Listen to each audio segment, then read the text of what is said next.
नमस्कार दोस्तों, एक बार फिर से स्वागत है आप सभी का अपने YouTube चैनल स्टडी पॉइंट में। तो दोस्तों कैसे हैं आप लोग भाई।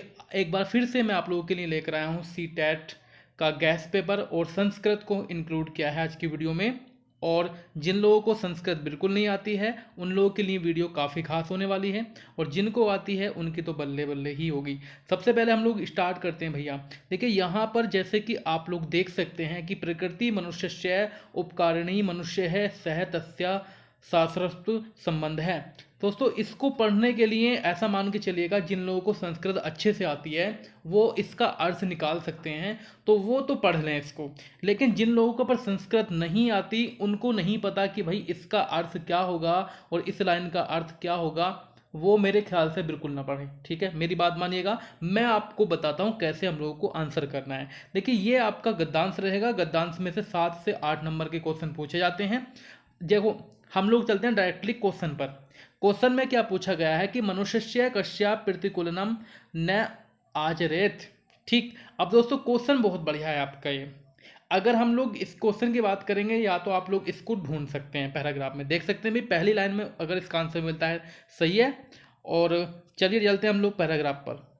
तो साथियों इसका जो आंसर मिलेगा आप लोगों को मिलेगा लास्ट लाइन में। ठीक है, लास्ट लाइन में इसका आंसर मिलेगा, तो फटाक से आप लोग आंसर लगा दीजिएगा कि मनुष्य कस्या प्रतिकूलमनम न आचरेत। तो सही आंसर दोस्तों आप लोगों का क्या हो जाएगा। देखो शोभाय नहीं होगा, पहला तो आपका गलत हो जाएगा ना डायरेक्टली। तो आंसर होगा आपका प्रकृति। यानी कि दोस्तों इसका मतलब ये होगा कि जो मनुष्य है वो प्रकृति के प्रति कैसा आचरण करने को मना कर रहा है। कैसा कर रहा है मना भाई, प्रतिकूल। प्रतिकूल मीन्स क्या होता है, प्रतिकूल मीन्स होता है जो प्रकृति के अनुकूल ना हो। ठीक है, तो मनुष्य जो दोस्तों यहाँ पर जो है प्रकृति के प्रति आचरण करने को मना कर रहा है, कैसा, प्रतिकूल, प्रकृति। तो यहाँ पर आंसर हो जाएगा आपका सी ऑप्शन आपका। नेक्स्ट क्वेश्चन की हम लोग बात करते हैं कि अच्छा दोस्तों अगर मैं आप लोगों को एक चीज़ बताऊं, एक इंपॉर्टेंट चीज़ क्या है कि अगर आप लोग गद्यांश में आंसर ढूंढते हैं, जैसे कि ये क्वेश्चन आपका, तो एक पद ले लीजिएगा आप लोग। जैसे ले लीजिएगा आपका ये वाला वर्ड ले लिया, या आप लोग ये वर्ड ले लो। तो ये वाला वर्ड आप लोगों को ढूंढना कहाँ है, गद्यांश में ढूंढ लेना है। और गद्यांश में वहाँ पर भी आप लोगों को आंसर मिल जाएगा। ठीक है, जैसे कि यहाँ पर एक वर्ड लिखा हुआ है, वर्ड लिखा हुआ है खनिजानी इति पदस्य अत्र विशेषण पदम किम। ठीक, ये आप लोगों से क्वेश्चन पूछा गया। अगर मैं इस क्वेश्चन की बात करूंगा, यानी कि जो खजानी का अर्थ होता है वो क्या होता है। ठीक, पहले आप लोग आंसर देख लीजिएगा इसका। डायरेक्टली मैं चलता हूँ पैराग्राफ पर। जैसा कि मैंने आप लोगों से कहा था कि खजानी वर्ड देख लीजिएगा, तो एक वर्ड यहाँ पर लिखा हुआ खजानी, तो औषध है शकलानी खजानी। तो दोस्तों यहाँ पर सकलानी एक वर्ड है, यहाँ पर आप लोग जैसे ही क्वेश्चन में देखेंगे तो सकलानी आप लोगों को मिल जाएगा। तो क्वेश्चन नंबर 2 का जो आंसर रहेगा साथियों वो रहेगा आपका सकलानी। डी नंबर आपका आंसर हो जाएगा। अर्थात कहने का मतलब ये होगा कि खजाने का अर्थ होता है जो खनिज पदार्थ का है। यानी कि एक इसको हम लोग विशेषण का नाम दे सकते हैं, मैं ऐसा कह सकता हूँ। ठीक है, तो आंसर रहेगा आपका शकलानी। ठीक है, नेक्स्ट क्वेश्चन की बात करेंगे हम लोग। अगला क्वेश्चन होगा, अगला क्वेश्चन में बोला गया है कि अत्र विधि लिंग कारस्य उदाहरणम अस्य अस्ति, उदाहरणम अस्ति। ठीक है, तो विधि लिंग यहाँ पर ये क्वेश्चन पूछा गया 63 नंबर। ठीक, तो यहाँ पर देखिएगा, डायरेक्टली चलते हैं हम लोग वहीं पर। तो साथियों इसका आंसर मिलेगा आपको शुरू की 2 लाइनों में। देखो आप लोग ढूंढ सकते हैं, विधि रेपेशु अश्मिन जगति आत्मान प्रकटयति। तो साथियों ये आपका आंसर मिल जाएगा। आप लोग यकीन मानिएगा ऐसे ही आप लोगों को आंसर ढूंढने हैं। अगर आपको बिल्कुल भी संस्कृत नहीं आती है तो दोस्तों यहाँ पर रहेगा क्वेश्चन नंबर आपका 63 था आपका। ठीक है, तो आंसर होगा आपका आचरेत। ठीक, बहुत बढ़िया। नेक्स्ट क्वेश्चन की बात हम लोग करेंगे। नेक्स्ट क्वेश्चन में बोला गया है कि अत्र कस्मिन पदे द्वितीय विभक्ति प्रयुक्ता, यानी कि इसमें जो है द्वितीय विभक्ति की बात की गई है। ठीक है, कौन से पद में द्वितीय विभक्ति होगी, तो डायरेक्टली आंसर लगाएंगे कृत्यताम। ठीक, यानी कि आंसर रहेगा आपका तीसरा ऑप्शन रहेगा। इसमें जो होगा द्वितीय विभक्ति होगी और एक वचन भी इसमें आपका इंक्लूड है। ठीक, नेक्स्ट क्वेश्चन रहेगा का आत्मान विधि विविध रूपेषणु और प्रकटयति। चलिएगा, बहुत बढ़िया क्वेश्चन है वाला भी अपना, अच्छे से आंसर आप लोग देखेंगे। साथियों इसका आंसर रहेगा आपका बी वाला ऑप्शन, प्रकृति ही। ठीक है भाई, प्रकृति आत्मान विविध रूपेशु प्रकटति, यानी कि प्रकृति की जो आत्मा है वो विविध रूपों में प्रकट होती है। ठीक है, चलिएगा अब देखिए हम लोग नेक्स्ट क्वेश्चन की बात करेंगे। यहाँ से आप लोगों को देखना है डायरेक्टली जो आपका रेखांकित वर्ड है मनुष्य, ठीक है, इसमें विभक्ति आप लोगों को बतानी है, कौन सी विभक्ति होगी। तो डायरेक्टली मैं आपको आंसर बता देता हूँ, षष्ठी विभक्ति होगी इसमें। डायरेक्टली आंसर आपका सही है। नेक्स्ट क्वेश्चन रहेगा आपका जगति इते पदे विभक्ति है का, ठीक, इसमें भी आप लोगों से विभक्ति पूछा गया है। जगति पद सप्तमी विभक्ति का रूप होगा आपका, ठीक है, सप्तमी एक वचन से बनता है। कैसे बनता है इसको थोड़ा सा डिस्क्राइब मैं आप लोगों को कर देता हूँ कैसे बनता है। जैसे कि आप लोग देखो जगत होता है ना आपका, जगत प्रथम विभक्ति क्या होती है जगत, दिगत द्वितीय में क्या होगा जगती जगंती बहुवचन में हो जाएगा। अब द्वितीय विभक्ति जो होगी वो फिर भी जगत होगा आपका, जगत जगती जगंती।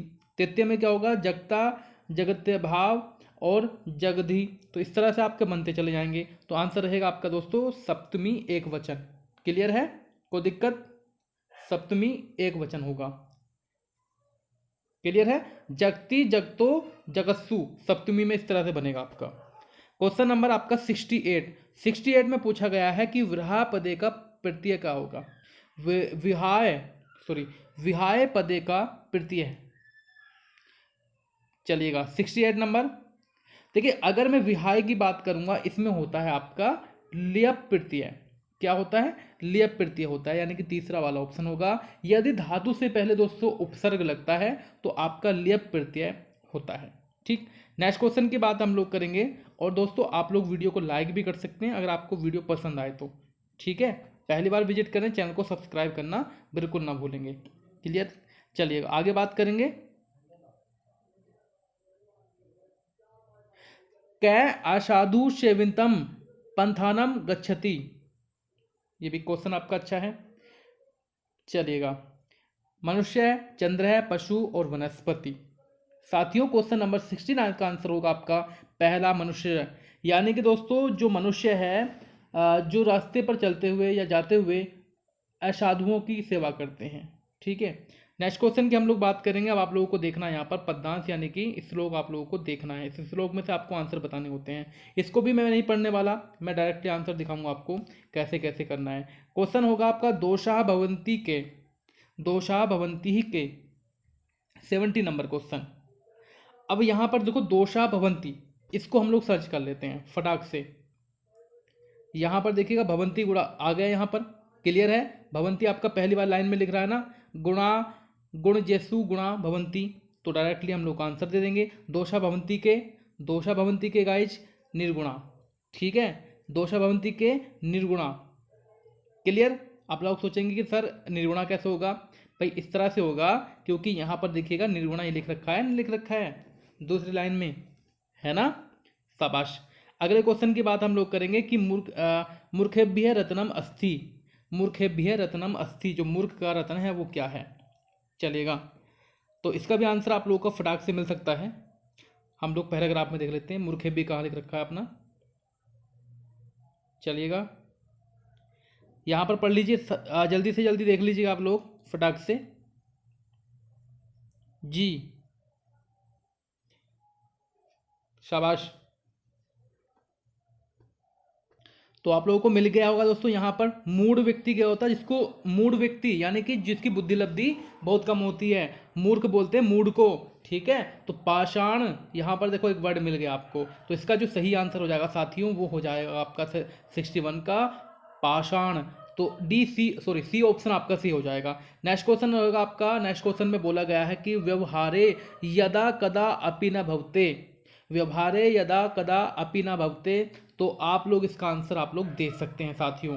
चलेगा, तो आप लोग इसी लाइन में से दे सकते हैं। दो लाइन जो आपकी होगी, सर्वदा व्यवहारे स्यात् औदर्य सत्यता तथा, ठीक है। तो यहां पर देखिएगा आप लोगों का आंसर हो जाएगा व्यवहारे यदा कदा अपि न भवेत। तो कौटिल्यम इसका सही आंसर आपका हो जाएगा। 72 नंबर का आंसर रहेगा। यानी कि दोस्तों जो कौटिल्यनम है, यानी कि वो व्यवहार में कभी भी कुटिलता नहीं दिखनी चाहिए, है ना। अगर आप लोगों के व्यवहार में कुटिलता दिखेगी ना तो क्या होगा, मतलब आप लोगों को सदा जो है ना उदारता दिखानी चाहिए। क्लियर सा आंसर होगा आपका डी नंबर। नेक्स्ट क्वेश्चन रहेगा आपका मुद्रम जलम अपि अपेयम भवति यदा प्राप्नोति, ठीक, मधुरम जलम अपि। तो ये वर्ड हम लोग देख लेते हैं फटाक से। तो साथियों इसका जो आंसर मिलेगा वो मिलेगा इस वाली लाइन में, रत्नाकर। रत्नाकर किसको बोलते हैं? समुद्र को बोलते हैं। ठीक है, वैसे आप लोग वहां पर आंसर देख सकते हैं फटाक से। अभी तो मैं आपको थोड़ा सा एवं ही बता रहा हूँ, ठीक है, बट मैं आंसर बता रहा हूँ कहाँ से आपको सर्च करना है, कैसे सर्च करना है। तो साथियों 73 नंबर का आंसर होगा समुद्रक। रत्नाकर किसको बोलते हैं? समुद्र को बोलते हैं। जल्दी किसको बोलते हैं? समुद्र को बोलते हैं। अगले क्वेश्चन की बात करेंगे, श्लोके विधीयते इति क्रिया प्रयोग है अस्ति। ठीक है, श्लोक में जो है ना किसका मतलब जो संप्रति श्लोक है, ठीक है, 74 नंबर में पूछा गया आप लोगों से, जो संप्रति श्लोक है इसमें जो है ना किस क्रिया का प्रयोग किया गया है? तो आंसर रहेगा आपका साथियों तीसरा वाला ऑप्शन, कर्म पद अनुसृत्य। ठीक, नेक्स्ट क्वेश्चन की बात करेंगे। नेक्स्ट क्वेश्चन क्या होगा आपका? इसमें बोला गया है सारल्यम सारल्यम इति अर्थे किम पदम प्रयुक्तम। 75 नंबर। जो सारल्यम शब्द है वो किस अर्थ में प्रयुक्त हुआ है? सही आंसर होगा आपका ऋजुता। नेक्स्ट क्वेश्चन की बात करेंगे, उच्च प्राथमिक स्तर गद्य शिक्षण का उद्देश्य नहीं है। उद्देश्य नहीं है, ये क्वेश्चन थोड़े से सिंपल आ गए हैं क्योंकि एमपीटेट सीटेट दोनों के लिए वीडियो इंपॉर्टेंट रहेगी। 76 का जो सही आंसर होगा वो रहेगा आपका डी ऑप्शन, छात्रों में अभिनय कला का विकास करना। अगले क्वेश्चन की बात करेंगे, संस्कृत वर्णों का क्रम निम्नलिखित में से किस पद्धति पर आधारित है? संस्कृत देखिए मनोवैज्ञानिक पद्धति पर, मनोवैज्ञानिक पद्धति पर, सॉरी वैज्ञानिक पद्धति, मनोवैज्ञानिक, अवैज्ञानिक, इनमें से सभी। 77 सही आंसर होगा वैज्ञानिक पद्धति। नेक्स्ट क्वेश्चन की बात करेंगे, क्योंकि दोस्तों जो महर्षि पाणिनि है उसने जो है ना महेश्वर में जो है ना 14 महेश्वर सूत्रों की संस्कृत का वर्णन किया है, वो भी क्रम से। नेक्स्ट क्वेश्चन की बात करेंगे हम लोग, राष्ट्रीय पाठ्यचर्या की रूपरेखा 2005 एनसीईआरटी की हम लोग बात कर रहे हैं। तो इसमें जो दोस्तों क्या लिख रखा है इसमें कि प्रबोधनानुसारम विद्यालयेषु पठन लेखनेन विशेषण अवधानम नावश्यकम विशेषताएं कस्या भाषायाम। ठीक, यहाँ पर देखिएगा राष्ट्रीय पाठ्यचर्या की रूपरेखा 2005 के बारे में बताया गया है। 78 नंबर में बेहतरीन क्वेश्चन रहेगा, यानी कि इसके अकॉर्डिंग जो विद्यालय है, ठीक है, 78 में इसमें जो है ना पठन लेखन में विशेष प्रावधान के अनुसार हम लोग क्या करेंगे? आंसर लगाएंगे पहला वाला ऑप्शन। इसको मैं थोड़ा समझा देता हूँ। देखिएगा जो एनसीईआरटी 2005 है इसके अकॉर्डिंग क्या कहा गया है, जो विद्यालय में पठन लेखन है उसमें दोस्तों विशेष प्रावधान के अनुसार अन्य विदेशी भाषा की भी आवश्यकता नहीं होती। ठीक है, अन्य विदेशी भाषाशु इसकी आवश्यकता नहीं होती। इसमें दोस्तों आंग्ला भाषा होती है, मातृभाषा है ना, यही पर्याप्त होती है। तो यहाँ पर हमारा जो आंसर रहेगा वो पहला ऑप्शन रहेगा, इसकी आवश्यकता नहीं होती है। नेक्स्ट क्वेश्चन रहेगा आपका व्याकरण बोधन्य। नेक्स्ट क्वेश्चन होगा आपका व्याकरण बोधनस्योत्तमोपाय। तो इसमें से क्या क्वेश्चन पूछा गया है 79 नंबर में से, यानी कि व्याकरण के ज्ञान का, ठीक है, व्याकरण के ज्ञान का, बोध मीन्स होता है ज्ञान का सबसे उत्तम उपाय। ठीक है, सबसे उत्तम उपाय क्या रहेगा? चलेगा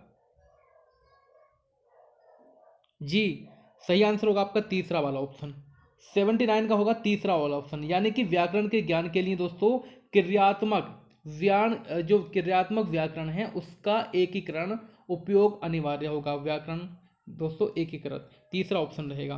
नेक्स्ट क्वेश्चन की बात करेंगे, पठन कौशलम छात्रे तदा ग्रह्यते यदा। पठन कौशल से संबंधित क्वेश्चन है आपका, यानी कि जो पठन कौशल है छात्रों द्वारा कब सार्थक हो सकता है? कब सार्थक हो सकता है? 80 नंबर। दोस्तों अर्थ ग्रहण, ये क्वेश्चन आपका देखिए हिंदी में भी आया है, सीडीपी में भी आया है और आपका संस्कृत में भी आ गया है। ठीक है, कैसे दोस्तों? ये बोला गया था जो पठन कौशल है वो कब महत्वपूर्ण हो सकता है, यानी कि दोस्तों हम लोग जो है ना अर्थ ग्रहण करने से संबंधित बात यहाँ पर हो जाएगी। दोस्तों इसमें कहा गया है कि जब किसी भाव का स्पष्ट होता है तो इसमें पठन में आपकी जो भावगत अभिव्यक्ति होती है उसको हम लोग निर्देशित करते हैं। इसमें तीसरा नंबर रहेगा। ठीक है, अगला क्वेश्चन पूछा गया है, औपचारिके अनौपचारिके व संभाषणे एकदावश्यकम। ठीक, 81 नंबर क्वेश्चन आपका, औपचारिक और अनौपचारिक जो संभाषण है उसमें दोस्तों जो सूक्त भाषा कौशल है उसका उपयोग आपको, हाँ जी बिल्कुल भाई, पहला होगा आपका सूक्त भाषा, पहला वाले तो सही होगा आपका। नेक्स्ट क्वेश्चन की बात करेंगे, लेखन कौशल लिया है अभ्यास। अब दोस्तों आप लोगों को बता दूं, ये वाले जो क्वेश्चन है पैराग्राफ से बिल्कुल हट चुके हैं, क्योंकि ये आपके पैडागोजी के क्वेश्चन आ चुके हैं। ठीक है, और आप लोगों को वीडियो को लाइक करना, शेयर करना फटाक से। क्वेश्चन होगा लेखन कौशल्य अभ्यासार्थक महत्वपूर्ण मस्ती। ठीक है, चलिएगा 82 नंबर साथियों, बेहतरीन क्वेश्चन रहेगा। 82 नंबर का आपका देख लीजिएगा। आंसर रहेगा आपका पहला ऑप्शन, फटाक से आंसर लगा दीजिएगा। और नेक्स्ट क्वेश्चन की बात हम लोग करेंगे, फटाक से इसका आंसर आप लोग कमेंट सेक्शन में देना है इन दोनों क्वेश्चन का। ठीक है, आज के लिए इतना ही काफ़ी है। Thank you so much, bye bye.